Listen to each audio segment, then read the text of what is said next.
Husky ben geldim, özledin mi beni, doğru söyle. Gene geldi tipine sıçtım. Ya doğruyu söylemek gerekirse özlemedim abi. Ama gözlerin öyle söylemiyor bebeğim. Ya Allah'ını seversen gene edebiyata başlama. Yüreğimi çekme burada ya.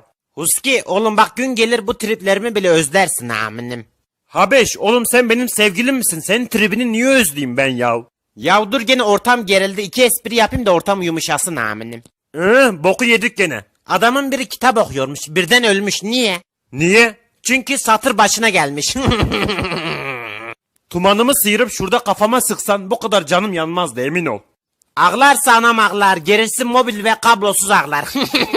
Oğlum bokum beynime sıçrayacak, kalk git şuradan ya. Husky olduğun yerde bir dönsene. Niye, ne oldu? Ya sen dön, aha kıl dönmesi oldu. Habeş anneni bir çağırsana. Fatoş abla bir dakika gelir misin? Habeş'i çıktığı yere geri saplayabilir miyim? Belki karnında erir Allah için.